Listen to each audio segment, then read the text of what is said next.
जय हिंद फ्रेंड, हिंदी और प्राइड में आप सभी का स्वागत है। यहाँ हम टीजीटी पीजीटी प्रैक्टिस सेट लेकर चल रहे हैं और हिंदी की गद्य की जो विविध विधाएं हैं उनमें से आज बात करने वाले हैं संस्मरण तथा रेखा चित्र पर। संस्मरण और रेखा चित्र से किस प्रकार के प्रश्न आते हैं, देखिए यहाँ पे प्रश्न जो है सन 42 के संस्मरण इनमें से किस लेखक की संस्मरणात्मक कृति है।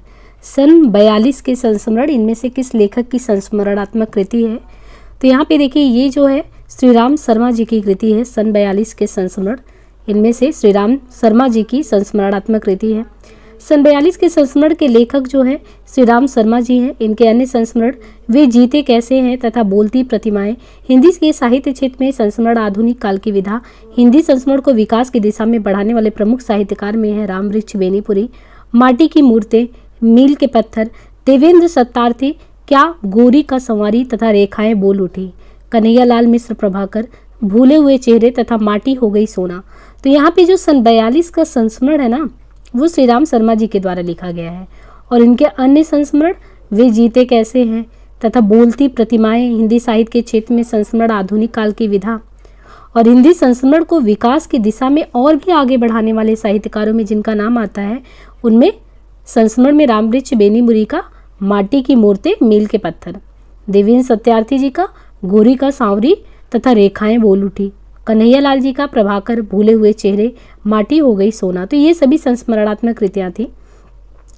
यहाँ देखिए कृष्णा सोपती द्वारा लिखित संस्मरणात्मक कृति कौन सी है।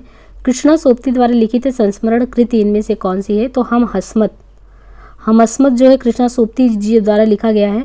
कृष्णा सोपती अपनी संयमित अभिव्यक्ति और साफ सुथरी रचनात्मकता के लिए जानी जाती हैं। उन्होंने हिंदी की कथा भाषा को विलक्षण ताजगी दी है। हम हस्मत उनके द्वारा कृत संस्मरण विधा की रचना है। कृष्णा सोपती की अन्य कृतियों में शामिल कौन कौन से हैं, तो सूरजमुखी अंधेरे के, दिलो दानिश, जिंदगी रामा, ए लड़की, समय सरगम, मित्रों मरजानी, जैनी मेहरबान सिंह, बादलों के घेरे, डार से बिछुड़ी, दोनों कहानी संग्रह, यारों के यार, तीन पहाड़, यात्रा विवरण। अजीत कुमार और ओंकार नाथ श्रीवास्तव का संस्मरण बचन निकट से 1968, कागज साहब कालगेलकर का संस्मरण, गांधी संस्मरण और विचार 1968, रामधारी सिंह दिनकर का संस्मरण एवं श्रद्धांजलि 1969, पद्मलाल पुन्नालाल बख्शी का अंतिम अध्याय 1972, कमलेश्वर का मेरा हमदम मेरा दोस्त, देखिए कमलेश्वर का यहाँ पे अगर देखें तो मेरा हमदम मेरा दोस्त 1975, विष्णु प्रभाकर का यादों की तीर्थ यात्रा 1981, भीमसेन त्यागी का आदमी से आदमी तक। कुछ आप बीती कुछ जग बीती संस्मरण के लेखक कौन है, तो यहाँ पे है कुछ आप बीती कुछ जग बीती। इस संस्मरण के लेखक इनमें से कौन है, ये भारतेंदु हरिश्चंद्र जी है, इनके द्वारा लिखा गया था कुछ आप बीती कुछ जग बीती। कवि वचन सुधा में सन 1876 में प्रकाशित एक कहानी कुछ आप बीती कुछ जग बीती प्रथम मौलिक कृति है जो भारतेंदु हरिश्चंद्र का है और हिंदी साहित्य का भी पहला अधूरा मौलिक उपन्यास माना जाता है। परंतु इसके नाम से ये प्रतीत होता है कि ये कहानी है, यानी ये जो आप देखिए कि कवि वचन सुधा में 1876 में जो प्रकाशित हुआ एक कहानी कुछ आप बीती कुछ जग बीती, ये ऐसा लगता है कि एक मौलिक कृति तो है भारतेंदु जी की और हिंदी साहित्य का पहला अधूरा मौलिक उपन्यास भी लगता है, परंतु इसके नाम से ऐसा लगता है कि कुछ आप बीती कुछ जग बीती ये आत्मकथा है या संस्मरण। इसके प्राप्त अंशों से ये प्रमाणित होता है कि ये अर्ध आत्मकथा है, मतलब आत्मकथा में भी ये कंप्लीट नहीं है, आधा है। और डॉक्टर केसरी नारायण शुक्ल ने इसे भारतेंदु के निबंध में संकलित किया है। बाबू राधाकृष्ण दास ने भी भारतेंदु की कथा साहित्य में इसका परिचय देते हुए लिखा है। उन्होंने स्वयं एक उपन्यास लिखना शुरू किया था, उनका नाम था एक कहानी कुछ आप बीती कुछ जग बीती। कुछ आप बीती कुछ जग बीती उपन्यास ना होकर एक संस्मरण मात्र है।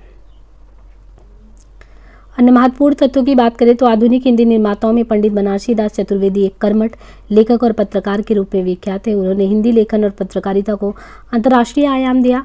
विश्व की विभूतियाँ चतुर्वेदी जी का संस्मरणात्मक लेख संग्रह है, इसमें 15 संस्मरण है और वे सबके सब विदेशी हैं।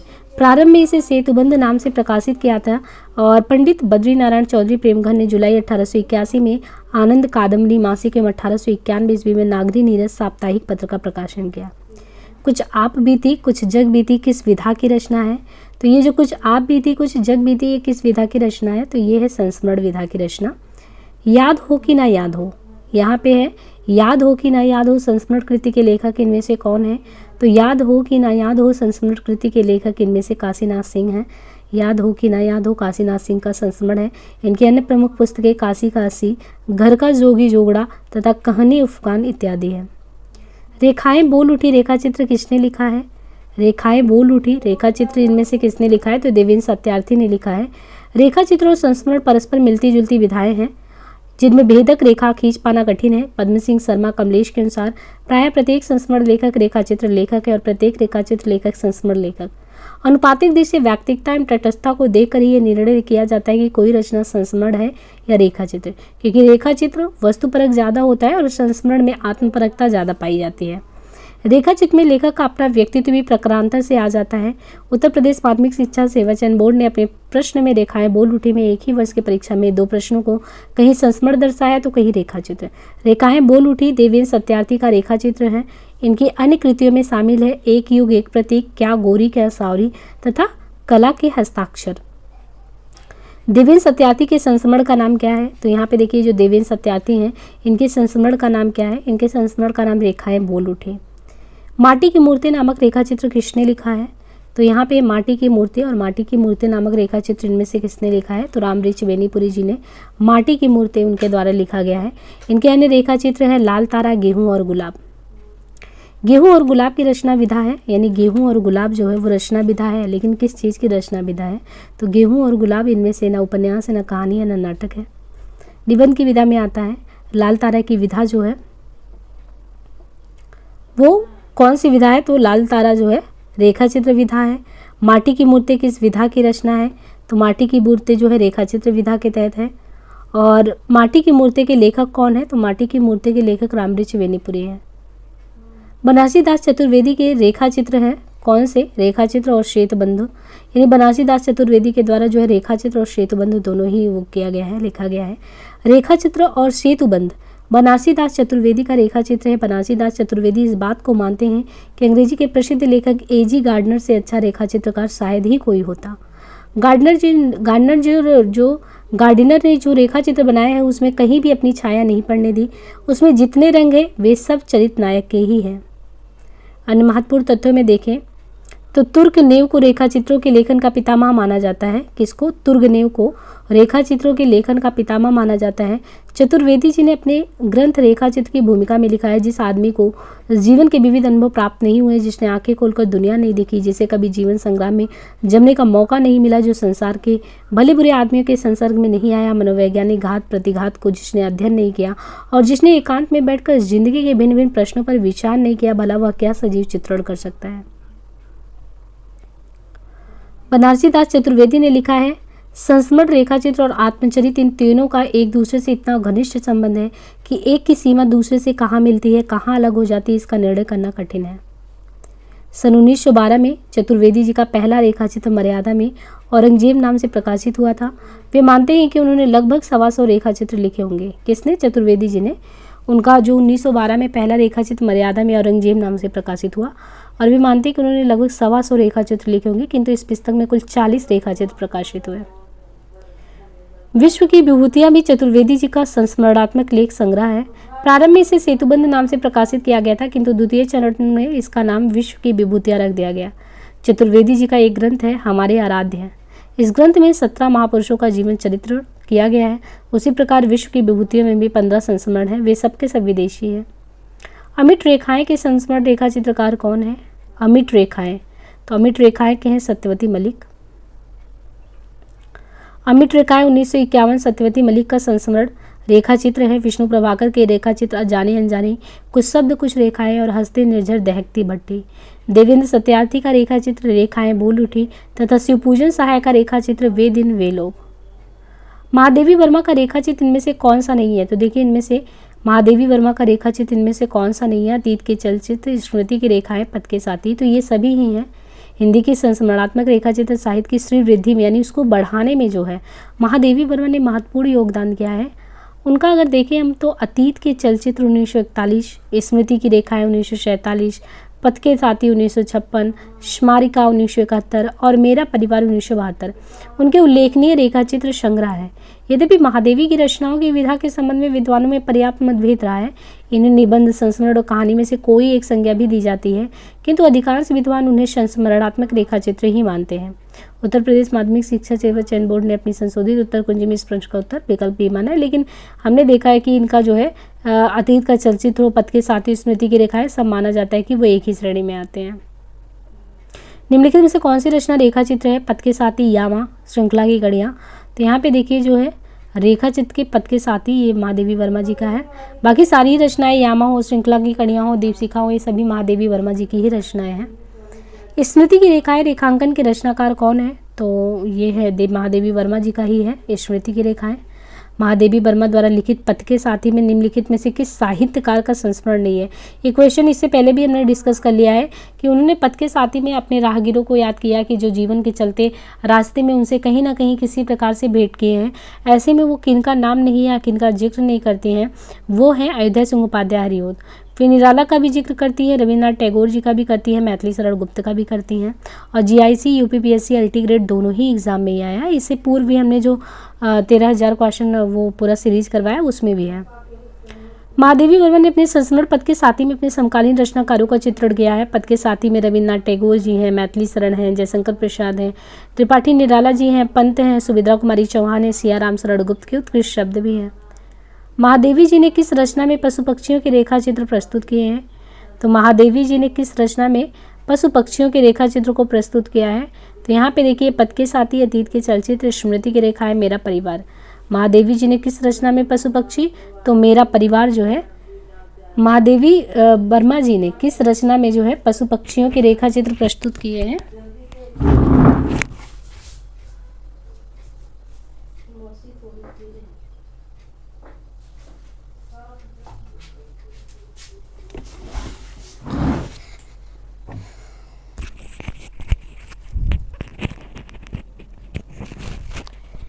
महादेवी जी ने किस रचना में पशु पक्षियों के रेखा चित्र प्रस्तुत किए हैं? तो ये है मेरा परिवार। महादेवी वर्मा का रेखा चित्र मेरा परिवार जो है 1972 में पशु पक्षियों के चित्र उकेरे हैं। पथ के साथ ही 1956 में उन्होंने समकालीन लेखकों के संस्मरणात्मक चित्रों का संकलन किया है। निम्नलिखित में से कौन सा रेखा चित्र महादेवी वर्मा का नहीं है? अतीत के चलचित्र, पथ के साथी, स्मृति की रेखाएं, मंटो मेरा दुश्मन।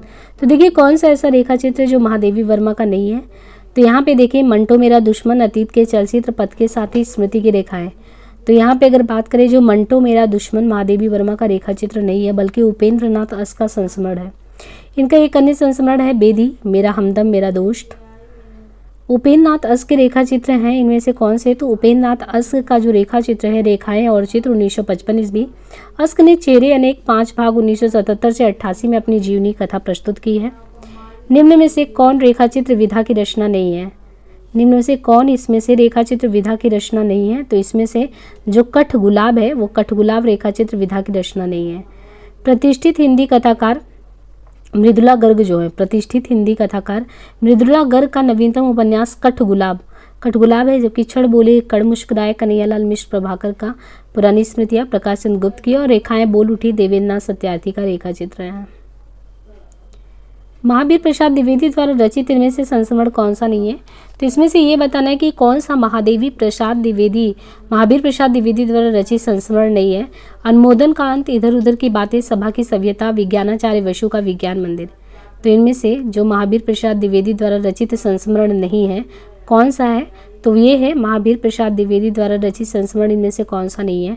तो इधर उधर की बातें जो है वो महादेवी प्रसाद द्विवेदी द्वारा रचित संस्मरण नहीं है। अनुमोदन का अंत, सभा की सभ्यता, विज्ञानाचार्य वसु का विज्ञान मंदिर, ये सभी हैं।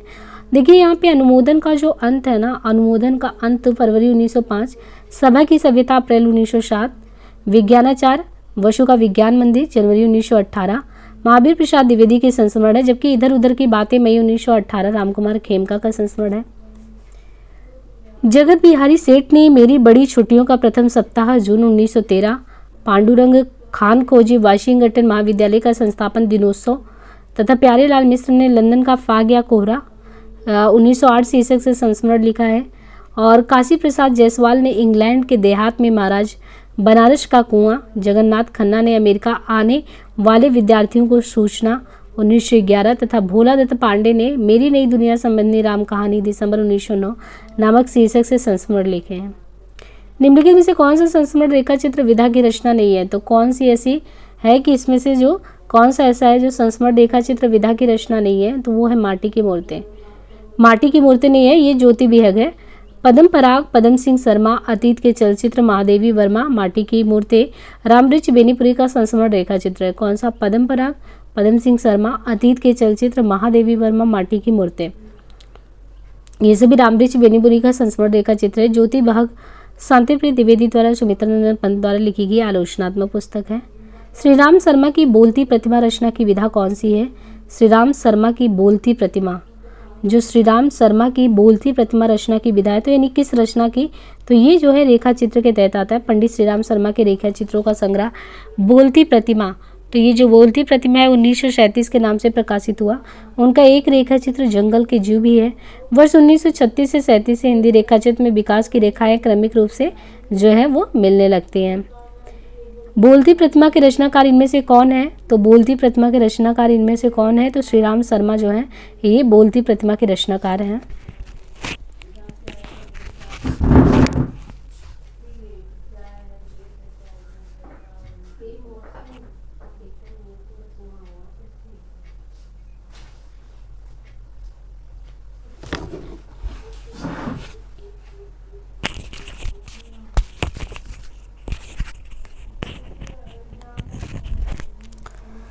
जंगल के जीव के रचनाकार इनमें से कौन है? तो प्रेमचंद, श्रीराम शर्मा, बनारसी दास चतुर्वेदी, रामविलास शर्मा।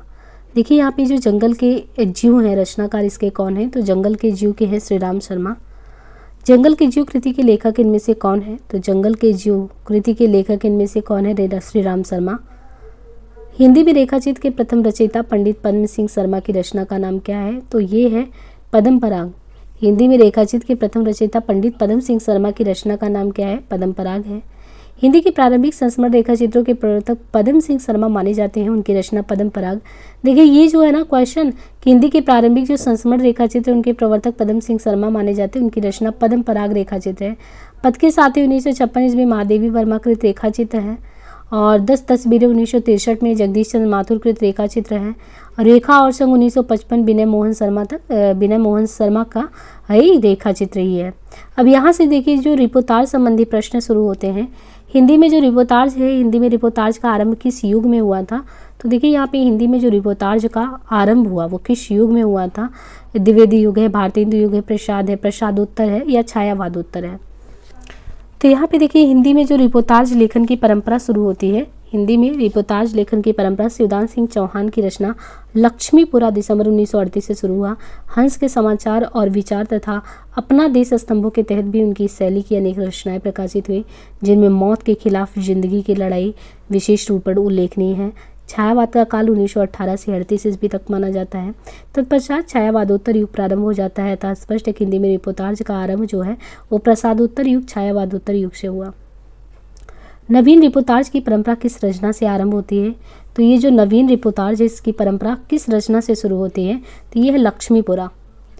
लक्ष्मीपुरा किस विधा की रचना के तहत आता है? तो यही है कि लक्ष्मीपुरा जो रिपोर्ताज है, हिंदी साहित्य के पहले रिपोर्ताज लेखक होने का श्रेय किसे जाता है? तो लक्ष्मीपुरा लिखा था शिवदान सिंह चौहान ने। तो ये है शिवदान सिंह चौहान जो हिंदी साहित्य के पहले रिपोर्ताज लेखक होने का श्रेय पाते हैं। अल्मोड़े का बाजार किस विधा की रचना है? अल्मोड़े का बाजार, देखिए यहाँ पे अल्मोड़े का जो बाजार है ना, ये जो है रिपोर्ताज विधा की है। रिपोर्ताज जो है फ्रांसीसी भाषा का शब्द है, जिस रचना में वर्ण विषय का आंखों देखा तथा कानों सुना ऐसा विवरण प्रस्तुत किया जाए कि पाठक का हृदय तंत्र के तार झंकृत हो उठे और वो उसे भूल ही ना पाए, उसे रिपोर्ताज कहते हैं। अल्मोड़े का बाजार रिपोर्ताज विधा की रचना है। इसके लेखक प्रकाश चंद्र गुप्त हैं और यहाँ पे देखिए स्वराज्य भवन और बंगाल का अकाल उनके अन्य प्रमुख रिपोर्ताज हैं। अल्मोड़े का बाजार रिपोर्ताज के लेखक कौन है? तो यहाँ पे हैं प्रकाश चंद्र गुप्त जी, अल्मोड़े के बाजार रिपोर्ताज के लेखक। बंगाल का अकाल, ये रिपोर्ताज के लेखक कौन है? बंगाल के अकाल के, तो देखिए यहाँ पे जो बंगाल का अकाल रिपोर्ताज है, बंगाल के अकाल रिपोर्ताज के लेखक प्रकाश चंद्र गुप्त हैं। गुप्त जी का बंगाल का अकाल शीर्षक रिपोर्ताज पर लिखे गए रिपोर्ताजों के बीच महत्वपूर्ण स्थान रखता है। डॉक्टर नगेन द्वारा संपादित हिंदी साहित्य का इतिहास ग्रंथ में शिवदान सिंह चौहान की रचना लक्ष्मीपुरा रूपाभ दिसंबर 1938 को हिंदी का पहला रिपोर्ताज होने का श्रेय प्राप्त करता है। रांगे राघव ने सन 1942 में अकालग्रस्त जो बंगाल की स्थिति थी वहाँ की यात्रा उन्होंने की और यात्रा के बाद कुछ सशक्त रिपोर्ताज लिखने जो बाद में तूफानों के बीच नाम से पुस्तकाकार रूप में प्रकाशित हुआ। कन्हैयालाल मिश्र प्रभाकर द्वारा लिखे गए वेदों की खोज 1927 नामक रिपोर्ताज को हिंदी का पहला रिपोर्ताज होने का गौरव प्राप्त है। लेकिन आश्चर्य की बात यह है कि ओम प्रकाश सिंघल और अन्य आलोचकों ने हिंदी के एक महत्वपूर्ण हस्ताक्षर कन्हैयालाल मिश्र प्रभाकर का कहीं उल्लेख तक नहीं किया। देखिए, जो बंगाल का अकाल नामक रिपोर्ताज है ये किसकी रचना है? तो बंगाल का अकाल नामक रिपोर्ताज इनमें से किसकी रचना है? तो ये बंगाल का अकाल, अभी हमने यहाँ पे देखा कि बंगाल का अकाल जो था, अकाल स्थिति को रांगे राघव ने किस तरीके से वहाँ पे घूमा, वहाँ का बयां किया है ना। तो यहाँ पे जो है दिया गया है लेकिन कुछ क्लियर नहीं दिया है। तूफानों के बीच नामक रिपोर्ताज के लेखक कौन है? तो तूफानों के बीच जो है रांगे राघव जी का रिपोर्ताज है। तूफानों के बीच रांगे राघव। 1941 में बंगाल के भीषण अकाल की काली छाया को रांगे राघव ने रिपोर्ताज के माध्यम से सशक्त शैली में व्यक्त किया। कब इन्होंने किया? तो 1941 में बंगाल के भीषण अकाल की काली छाया को रांगे राघव ने, और ये रिपोर्ताज तूफानों के बीच में शीर्षक से हंस पत्रिका में छपा भी था। तूफानों के बीच, देखिए ये क्वेश्चन कितना इंपॉर्टेंट है कि बार बार वो क्वेश्चन घुमा के कभी ये लेखक का नाम पूछ रहा है, कभी विधा का नाम पूछ रहा है। अब यहाँ पे देखिए 1941 में आया था तूफानों के बीच, ये बंगाल के भीषण अकाल पे लिखा गया और उस काली छाया का वर्णन किसने किया था? रांगे राघव ने। और ये कौन सी विधा है? ये रिपोर्ताज विधा है। प्लाट का मोर्चा रिपोर्ताज के लेखक कौन है? तो रिपोर्ताज है प्लाट का मोर्चा।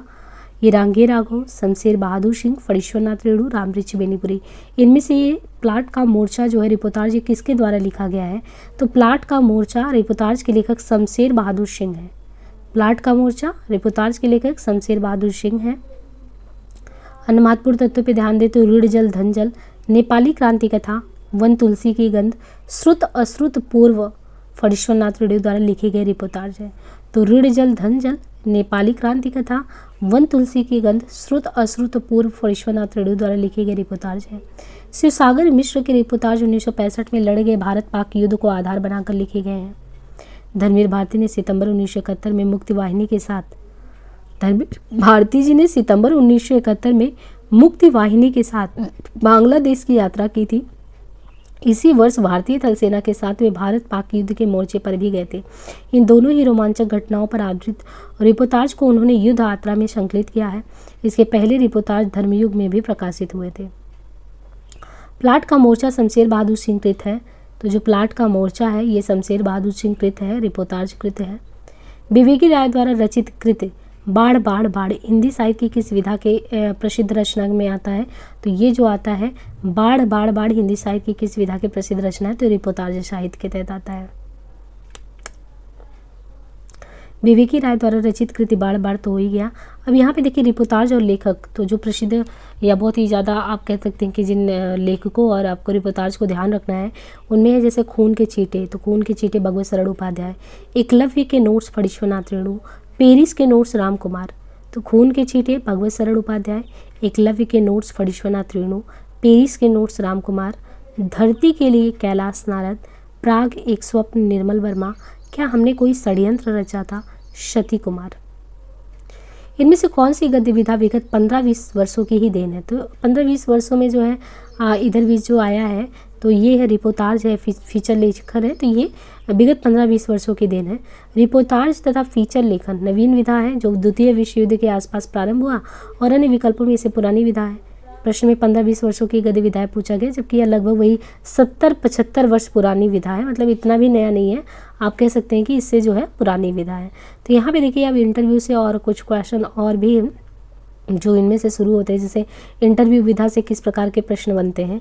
यहाँ पे जैसे है कि जैनेंद्र जी के साथ कुछ घंटे इंटरव्यू के लेखक हैं, तो जैनेंद्र जी के साथ कुछ घंटे इंटरव्यू के लेखक कौन है? तो ये नंद कुमार कोहली हैं, जैनेंद्र जी के साथ कुछ घंटे। देखिए यहाँ पे जो नई धारा पत्रिका है, नई धारा पत्रिका ने हम इनसे मिले शीर्षक से एक स्तंभ आरंभ किया था। नई धारा पत्रिका ने हम इनसे मिले शीर्षक से एक स्तंभ आरंभ किया था, जिसमें नंद कुमार कोहली का जैनेंद्र जी के साथ कुछ क्षण नामक इंटरव्यू छपा था। प्रभाकर माचवे ने 1938 में जैनेंद्र कुमार का इंटरव्यू जो जैनेंद्र के विचार नामक पुस्तक में छपा था। 1952 ईस्वी में डॉक्टर पदम सिंह शर्मा कमलेशकृत मैं इनसे मिला में 18 कवि कथाकारों तथा आलोचकों की भेंट वार्ताएं संकलित है। इसके प्रथम भाग में गुलाब राय, राम नरेश त्रिपाठी, सुदर्शन, सूर्यकांत त्रिपाठी, निराला, लक्ष्मी नारायण मिश्र, महादेवी वर्मा, शांतिप्रिय द्विवेदी, सच्चिदानंद हीरानंद वात्स्यायन गे तथा द्वितीय भाग में इंद्र विद्या वाचस्पति, रायकृष्ण, बालकृष्ण वर्मा, नवीन, जैनेन कुमार, यशपाल, दिनेश नंदिनी डालमिया, डॉक्टर नगेन, रामेश्वर शुक्लांचल, प्रभाकर माचवे तथा विष्णु प्रभाकर से ली गई भेंट वार्ताएं प्रस्तुत की गई हैं। यात्रावृत्ति से क्वेश्चन है कि भारतेंदु ने यात्रावृत्ति संबंधी कौन सी रचना लिखी है। तो भारतेंदु जी का यात्रावृत्ति संबंधी सरयू पार की यात्रा है। भारतेंदु की यात्रावृत्ति संबंधी रचना जो है ये क्या नाम है इसका, सरयू पार की यात्रा। मेहंदावाल की यात्रा, लखनऊ की यात्रा, तो सिर्फ सरयू पार की नहीं है, मेहंदावाल की भी है, लखनऊ की भी है, हरिद्वार की भी यात्रा है। उनकी यात्रावृत्ति रचनाएं कविवचन सुधा पत्रिका में 1871 से 1879 तक के अंकों में प्रकाशित होती रही। गया की यात्रा बालकृष्ण भट्ट की यात्रावृत्ति संबंधी रचना है।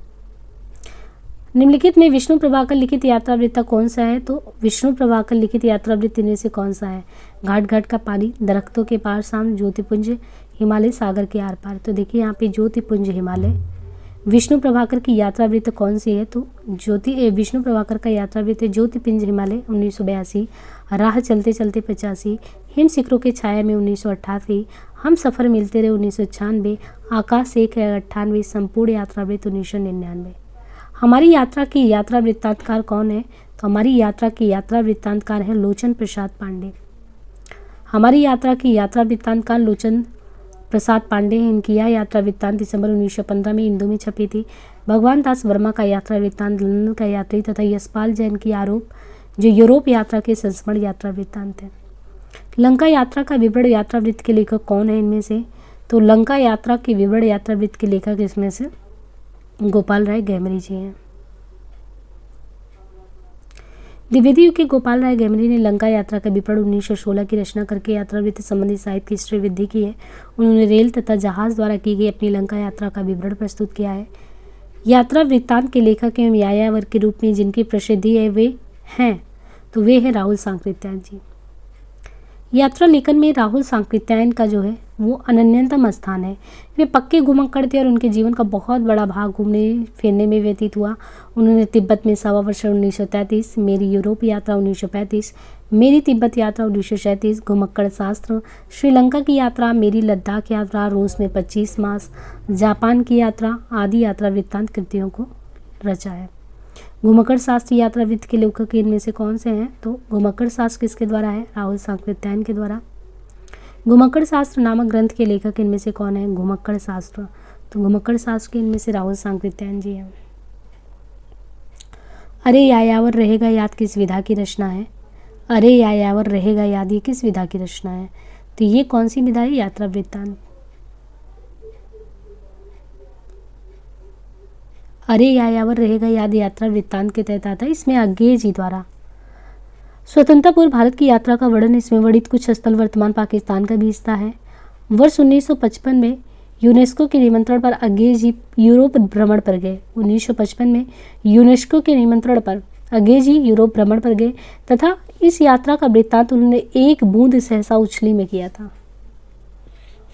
इनके अलावा अज्ञेय ने 4 छोटी यात्रा वृत्तांत 20वीं सदी का गोलोक, वसंत का अग्रदूत, ऋण स्वीकारी हूँ और अज्ञेय अपनी निगाह में का उल्लेख मिलता है। इनमें से 20वीं सदी का गोलोक एक बूंद सहसा उछली का एक अंश है। अरे यायावर रहेगा याद किस विधा की रचना है। तो ये जो अरे यायावर रहेगा याद किस विधा, ये यात्रा साहित्य के तहत आता है। अरे यायावर रहेगा याद ये किसकी कृति है। तो ये किसकी है, अज्ञेय जी की कृति है। एक बूंद सहसा उछली यात्रा वृत्तांत किसके द्वारा लिखा गया है। तो ये सच्चिदानंद वात्स्यायन अज्ञेय के द्वारा है। एक बूंद सहसा उछली की रचना किस विधा के तहत आता है। तो एक बूंद यात्रा वृत्तांत अज्ञेय जी का है। देखिए ये क्वेश्चन कितनी बार आया है कि एक बूंद सहसा अज्ञेय जी का है। रामवृक्ष वेनीपुरी की कौन सी कृति यात्रा वृत्त की कृति है। रामवृक्ष वेनीपुरी की कौन सी कृति यात्रा वृत्त की कृति है। तो ये पैरों में पंख बांधकर। रामवृक्ष वेनीपुरी ने सन 1952 में पैरों में पंख बांधकर अपनी यात्रा वृत्त लिखा। उनकी दूसरी यात्रा वृत्त उड़ते चलो सन 1954 में। तो 1952 में पैरों में पंख बांधकर और दूसरी यात्रा वृत्त उड़ते चलो 1954 में। आखिरी चट्टान रचना के लेखक कौन है। आखिरी चट्टान मोहन राकेश जी के द्वारा लिखा गया है। यात्रा वृत्तांत है जो भारतीय ज्ञानपीठ से प्रकाशित हुआ था। दिसंबर 1952 से फरवरी 1953 के बीच मोहन राकेश ने गोवा से कन्याकुमारी तक की यात्रा की। यात्रा से लौटते ही यह लिख डाला था। अमृत राय की प्रमुख कृतियाँ इस प्रकार हैं। साहित्य में संयुक्त मोर्चा, सुबह रंग, लाल धरती, नई समीक्षा, नागफनी का देश, हाथी के दांत, अग्निशिखा, फांसी के तख्ते से, कस्बे का एक दिन, गीली मिट्टी, कटघरे जंगल, सहचिंतन, भटियाली, बतरस, चतुरंग, सारंग और धुआं। यहाँ पे देखिए शुरू होता है अब जो है गद्य काव्य एवं व्यंग्य। तो इस तरीके से अगर हम यहाँ पे देखिए गद्य काव्य और व्यंग्य, तो ये जो विधा है गद्य काव्य और व्यंग्य भी देखिए काफ़ी नहीं है, तो थोड़ा सा हम रचनाकार और रचनाकार नेक्स्ट पार्ट में कर लेंगे। और यहाँ पे हम ये कुछ क्वेश्चन इसी पार्ट में कर लेते हैं। देखिए गद्य काव्य और व्यंग्य जो है, ये गद्य काव्य एवं व्यंग्य से जो क्वेश्चन आते हैं, जैसे ये है कि साधना गद्य काव्य किसने लिखा है, तो ये लिखा है राय कृष्णदास ने, साधना लिखा है। राय कृष्णदास कहानी सम्राट प्रेमचंद के समकालीन कहानीकार एवं गद्य के गीत लेखक थे। और साधना 1919 में, अनाख्या 1929, सुधांशु 1929, प्रवाल 1929 आदि इनकी प्रमुख रचनाएं हैं। इन्होंने भारत कला भवन की स्थापना की थी, है ना। राय कृष्णदास के बारे में कि कहानी सम्राट प्रेमचंद जी के समकालीन थे राय कृष्णदास। और साधना 1919 में, अनाख्या 1929 में, सुधांशु 29 में, प्रवाल 1929 में। और साथ ही साथ इनके बारे में कि भारत कला भवन की स्थापना की, जिसे वर्ष 1950 में काशी हिंदू विश्वविद्यालय को हस्तगत कर दिया गया। चित्रकला एवं मूर्तिकला के क्षेत्र में इनका महत्वपूर्ण योगदान था। इनकी लिखित जो उनके द्वारा लिखा गया भारत की चित्रकला और भारतीय मूर्तिकला अपने विषय के मौलिक ग्रंथ हैं। विष्णुकांत शास्त्री की प्रसिद्ध गद्य काव्यकृति का नाम क्या है? विष्णुकांत शास्त्री की प्रसिद्ध जो गद्य काव्यकृति है उसका नाम क्या है? तो कुछ चंदन की कुछ कपूर की। देखिए यहाँ पे विष्णुकांत शास्त्री जो हैं, तो ये जो विष्णुकांत शास्त्री इनकी प्रसिद्ध गद्य काव्यकृति का नाम कुछ चंदन की कुछ कपूर की है। शास्त्री जी की अन्य प्रमुख रचनाएं कवि निराला की वेदना तथा निबंध, चिंतन मुद्रा, अनुचिंतन, तुलसी के हिये हीर, बांग्लादेश के संदर्भ में रिपोर्टाज, स्मरण को पाथेय बने दो संस्मरण, सुधिया उस चंदन वन की, भक्ति एवं शरणागत, ज्ञान और कर्म। भूतपूर्व प्रधानमंत्री अटल बिहारी वाजपेयी भारत रत्न से सम्मानित। चुनी हुई कविताओं का संकलन इन्होंने अमर आग है में किया है।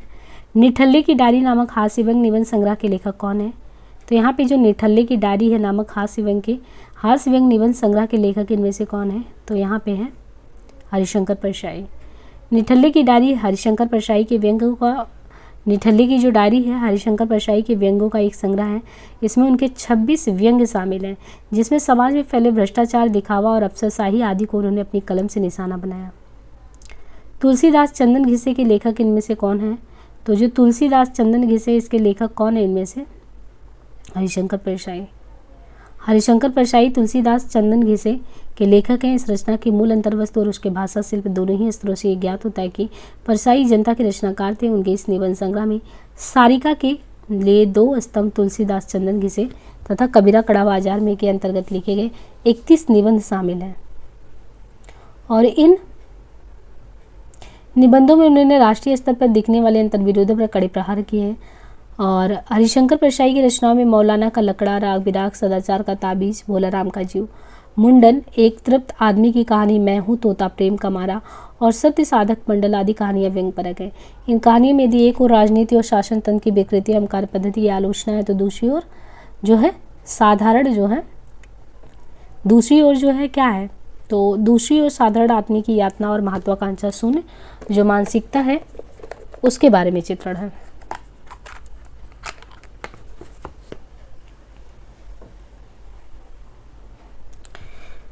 भोलाराम की जीव व्यंग्य के लेखक अगर देखें तो जो भोलाराम का जीव है, भोलाराम का जीव व्यंग्य के लेखक इनमें से कौन है? तो भोलाराम का जीव हरिशंकर परशाई के द्वारा। भोलाराम का जीव किस विधा की रचना है? तो भोलाराम जीव किस विधा की रचना के तहत आता है? तो इसमें भोलाराम का जीव जो है ये व्यंग्य विधा के तहत। भूत के पाँव किसकी व्यंग्य रचना है? भूत के पाँव, तो भूत के पाँव इसमें से किसकी व्यंग्य रचना है? तो भूत के पाँव हरिशंकर परशाई की व्यंग्य रचना है। इनकी अन्य व्यंग्य रचनाएं वैष्णव की फिसलन, ठिठुरता हुआ गणतंत्र, विकलांग, श्रद्धा का दौर। प्रश्न में केवल भूत के पाँव पूछा गया, जबकि वास्तव में भूत के पाँव पीछे हैं। जो हरिशंकर परशाई के व्यंग्यात्मक निबंधों का लक्ष्य क्या था? पाठकों को वास्तविकता के प्रति आंखें खोलना। हरिशंकर परशाई के व्यंग्यात्मक निबंधों का लक्ष्य पाठकों के वास्तविकता के प्रति आंखें खोलना। उनके व्यंग्य सामान्यतः मूल्यगत विसंगतियों से जुड़े होते थे, मूल्य चाहे राजनीतिक हो, सांस्कृतिक हो या पीढ़ीगत हो। निम्नलिखित में से कौन सी व्यंग्य रचना हरिशंकर परसाई की नहीं है? नेताजी कहीन, भूत के पांव, बारात की वापसी, निठल्ले की डायरी। तो इसमें नेताजी कहीन जो है ये हरिशंकर परसाई जी का नहीं है। नेताजी कहीन मनोहर श्याम जोशी जी का है। नेताजी कहीन ये मनोहर श्याम जोशी जी का व्यंग्य रचना है। शेष रचनाएं हरिशंकर परसाई जी का है। नेताजी कहीन के लेखक कौन है इनमें से? तो नेताजी कहीन के लेखक इसमें से कौन है? तो मनोहर श्याम जोशी। नेताजी कहीन के रचनाकार कौन है? नेताजी कहीन। तो इनके रचनाकार हो मनोहर श्याम जोशी। निम्न में से व्यंग्यकार नहीं है, तो इनमें से कौन व्यंग्यकार नहीं है? रविन्द्रनाथ त्यागी, लतीफ घोंगी अज्ञेय, हरिशंकर परसाई। सच्चिदानंद हीरानंद वात्स्यायन अज्ञेय व्यंग्यकार नहीं है। कौन नहीं है? सच्चिदानंद हीरानंद वात्स्यायन अज्ञेय जो है ये व्यंग्यकार नहीं है, बल्कि ये प्रयोगवादी एवं नई कविता की साहित्यिक जगत में प्रतिष्ठा प्राप्त करने वाले कवि हैं। रविन्द्र त्यागी, लतीफ घोंगी, लतीफ घोंगी हो गए है ना। रविन्द्र त्यागी, लतीफ घोंगी, हरिशंकर परसाई व्यंग्यकार हैं। लतीफ घोंगी ने व्यंग्यकृत व्यंग्य चरितम लिखा है। परसाई जी की व्यंग्य रचनाएं वैष्णव की फिसलन, टुटुरता हुआ गुणतंत्र, विकलांग श्रद्धा का दौर, जबकि रविन्द्रनाथ त्यागी की प्रमुख रचनाएं उर्दू, हिंदी, हास्य व्यंग, वसंत से पतझड़ तक, भाद्रपद की सांझ, एक फाइल का सफर, पूरब खिले पलाश आदि। निम्नलिखित लेखकों में व्यंग्यकार कौन है? तो व्यंग्यकार कौन है? मोहन राकेश जी, कन्हैया लाल, बेढब बनारसी, पांडे बेचन शर्मा उग्र। तो यहाँ पे देखिए स्वतंत्रता पूर्व के जो व्यंग्यकार हैं तो उनमें राजनीतिक, धार्मिक और सामाजिक क्षेत्र की विसंगतियों पर अधिक लक्ष्य दिया गया है। गौरतलब है कि अंग्रेज सरकार के प्रेस एक्ट लाने के बाद राजनीतिक व्यंग्य लिखने का मतलब था सरकार के विरोध में जाना, लेकिन इस युग में बेढब बनारसी, कृष्णदेव प्रसाद गौड़, पांडे बेचन शर्मा उग्र, विशंभर नाथ शर्मा कौशिक, भुवनेश्वर प्रसाद, हरिशंकर शर्मा जैसे निडर रचनाकारों ने इस खतरे को देखते हुए भी अपना युगधर्म निभाया और अंग्रेजी सत्ता को अपने साहित्य द्वारा चुनौती दी। बेढब बनारसी की उत्कृष्ट कृति लाफ्टर पिगरान की डायरी में गंभीर व्यंग्य देखा जा सकता है। गंभीर सरोकारी युक्त व्यंग्य लेखन पांडे बेचन शर्मा उग्र ने खूब किया। 1927 ईस्वी में प्रकाशित उनके लघु व्यंग्य उपन्यास कौन से हैं? खुदाराम और चंद्र हसीनों के खतूत में उनके तीक्ष्ण व्यंग्य की बानगी देखने को मिलती है। उग्र जी ने नेता का स्थान सरकार तुम्हारी आंखों में जैसे राजनीतिक व्यंग्य के साथ साथ घुनगी,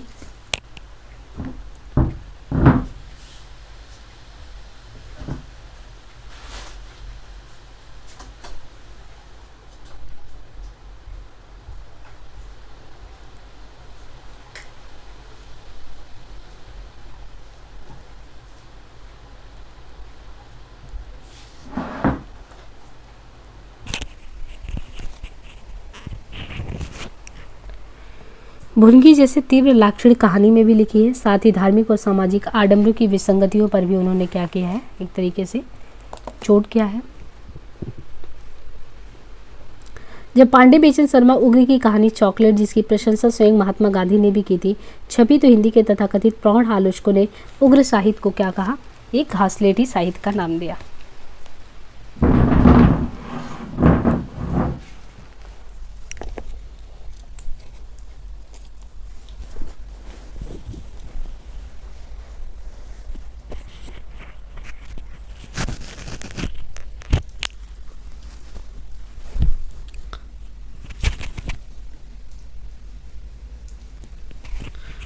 निराला की कुकुरमुत्ता, गर्म पकौड़ी, बाप तुम मुर्गी खाते हो आदि अगर देखें तो ये जो है अपनी खबर में संकलित हास्य व्यंग्य और जेल में क्या क्या शीर्षक कविताओं में व्यंग्य की वह उपस्थिति देखी जा सकती है।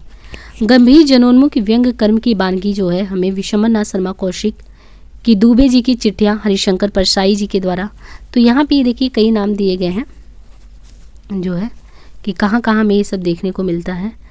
और इनके अलावा नशा यशपाल की कफन और नशा में यशपाल के महादान, अमृतलाल नागर की देश सवा से मदारों की आदि रचनाओं में भी देखी जा सकती है। साथ ही यहाँ पे महावीर प्रसाद द्विवेदी ने म्यूनसिपालिटी के कारनामे में नगर पालिका में व्याप्त भ्रष्टाचार की जमकर खबर ली। वहीं सुध पराधे जनकत से डंडे में उनकी चुटीली शैली आकर्षक का केंद्र भी रही।